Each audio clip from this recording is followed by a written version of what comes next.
Back here for part 2 of our title matches from Coal Creek Bowling to kick off 2026. On the west side of the Denver metro area, Lafayette, Colorado, Gavin Finley, the number 2 seed, taking on the number, what were you, 10 coming in? Yeah, I have a lot of cramps. Oh, you're cramping too? Oh, we'll talk more about that in a second too. I'm number 5. Yeah, well, this 5 seed, thank you. 5. You know, I just let you finish the sentence however you wanted if you're having a bunch of cramps. Anyway, when you're the 5 seed, that means you're coming from the hard way in this 2N through format. He started strike, spare, as you can see, while Gavin had strike, spare open up his match. So spare working for Finley in his turn. Crushes that rack. He's looking really sharp his first 3 frames here. You may wonder why this guy is bowling over here if you're just tuning in. Evan Wilson was the number 2 qualifier for the U17 title match, and he had to wait until Johnny lost. Johnny steadfastly refused to do so, but he also agreed to let him bowl this 3-way deal that we do sometimes in this scenario. So Evan's score counts against Johnny for U17 only, while of course Johnny and Gavin playing for the main scratch title. As he's looking great over there. He's currently winning 88-0. I guess 98-0 on his pair, which is good news for Evan. He heard me say that. See Gavin with the modern 2-handed game. Standing fairly far left. Still not laying down pretty far right. We talked about in the handicap finals that the pattern has held up really well. We did a re-oil, which we rarely do, but the length of this match play required it.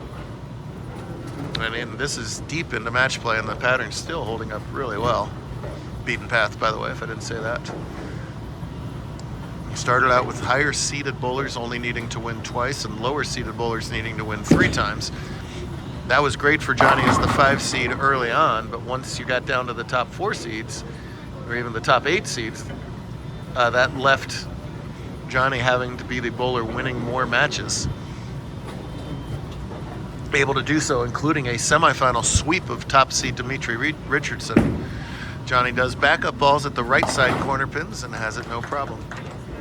Unknown Quantity bowls almost exclusively in the Pac Northwest Conference, where he was almost Bowler of the Year in the handicap division last year. The only reason he wasn't Bowler of the Year is that he decided to go to a wedding, which is a little lame until I tell you that the wedding was in the Cook Islands, right? Yes. Go Google Cook Islands if you don't know where they are, and he absolutely made the right decision as far as I'm concerned there. Moved to scratch this year and is having a great debut up in the Northwest, making some finals, yet to break through to that first title. He would love to shock the PNW by bringing one home here on Saturday night. But he trails early by 17 if he can convert another right side corner pin. No problem there. It's our first look at Evan. Haven't seen him before. Tall guy. Tall. It's harder for the. Well, that's a pretty shot. It's harder for the tall guys to get that 2-handed leverage because they absolutely have to get that knee bend down.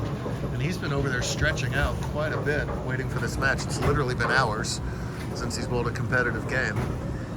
And the knee bend looks great. Arm swing looks great. There will be some new blood coming up in the mountain conferences. A lot of the older kids are starting to age out or head off to school. All right, now Gavin looks rock solid. His one miss was a rip and rack 7-pin. First frame was a wicked messenger 10, and those two flush to open up a big lead. Evan, you can totally go at your own pace, by the way. Whatever you want to do is telling Evan he's got the option to go fast and set the number or just stay even with them. He figures he's been here for 8 hours waiting for this game. He's going to take his darn sweet time. I don't blame him. Gavin won that first scratch title finally after many second places last season. Got 3 to his credit now. Big brother Lucas home from break in St. Ambrose and did not bowl well today. It's shocking. Perennial main event finalist. He's just absolutely labeling him right now. That is 6 perfect shots for spare 4-bagger, and let's see if Johnny's got yet another rabbit in his Houdini hat.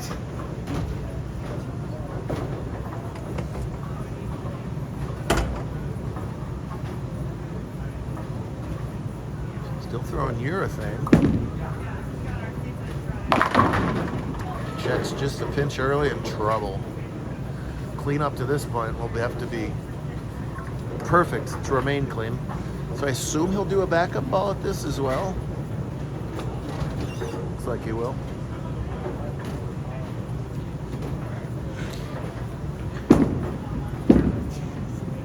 Oh yeah! Double yes as Evan gets a nice carry on 12, and meanwhile Johnny casually, perfectly picks up that 6-7. Damn right. How about that?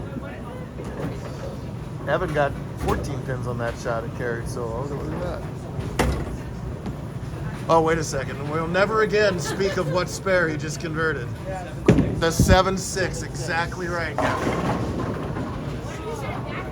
The first week that started to catch on, we were in San Diego, and that, of course, happened to be the number of people on a pair in qualifying, so I split out, check your pair, there should be exactly 6 or 7. I mean, the place went nuts. I'm like, what? And then they sat the old man down and explained. And, What if they set it backwards? that's it's exactly what Gavin did. That's the way to do it. That is how it shall be said. Well, either way, a brilliant spare, but he needs more than that, as right now Finley's putting up nothing but X's. And either is, so is Wilson for that matter. Both of them are in the 220s. Johnny's clean, but only one strike, and it was in the first frame. Oh, and he'll get the runaway Brooklyn strike. He'll take it. He says, I deserve everything. I sat here since noon waiting for this game. I don't know about that one. That's all right. They all fell. Gavin total hammerlock in this match.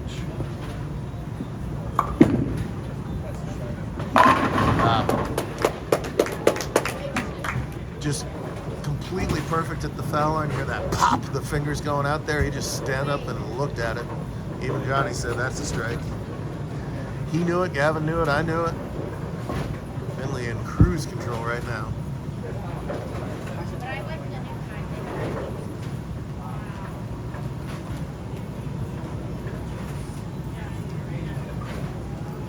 Right back here tomorrow at 9 a.m. It is 7:40 at night right now. Not too bad.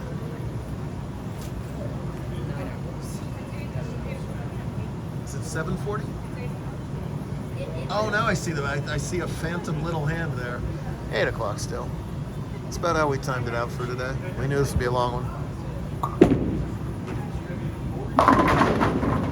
See the difference if you're watching this video. Watch back to the shot that struck last frame versus the shot that didn't strike this time, and see him pop up at the line. He'll pull out of the ball.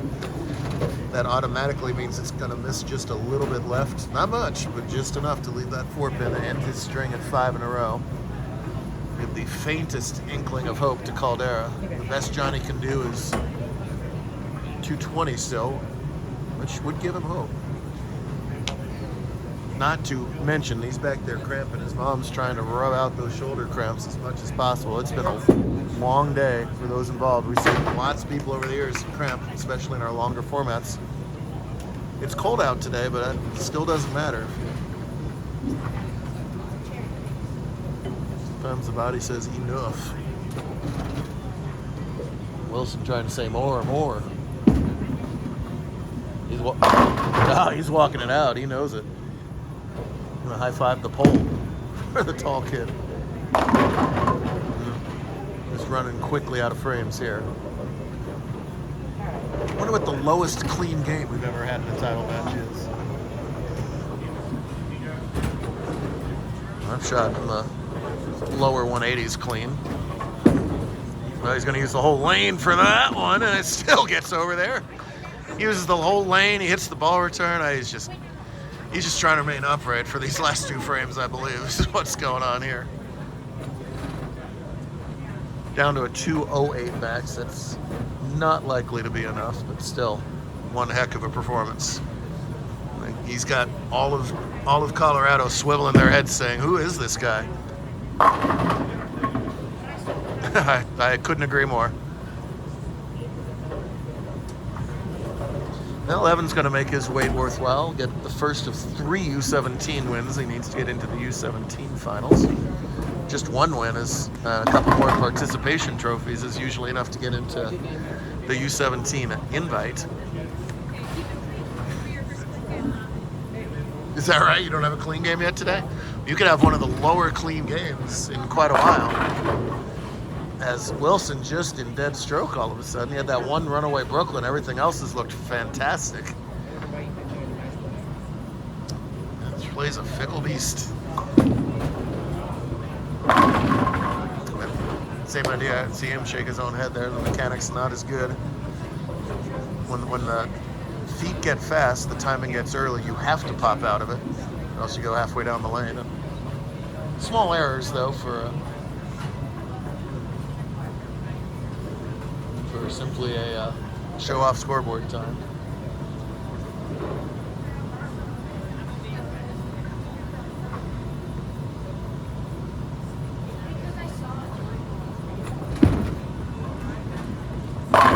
All right.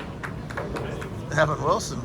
Well, the match now is between Wilson and Finley. Fortunately for Johnny, that doesn't count. So that one would be a heck of a game as he's going to finish in the 260. Yeah, Evan's going to make a campaign letter for did I just win the whole thing here? He's over here. Showing the high game out of the three.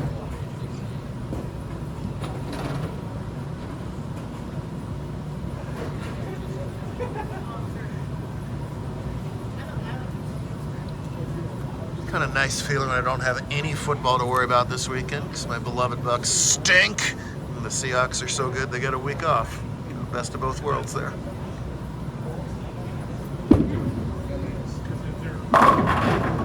Go what? Go Niners. That's what I Well, said. thanks for watching. We'll see you next time. Goodbye. Cut.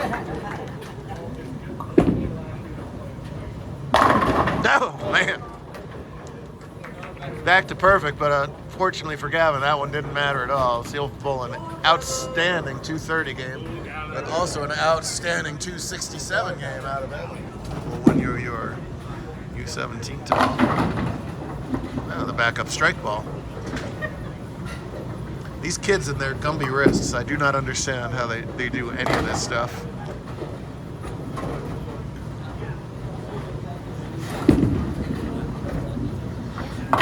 So righty with the spare ball, what else can they do? Tim will just kick the ball down the lane and still get the ball to hook. Well, where was that earlier, sir? If I knew, I would tell you. That's right.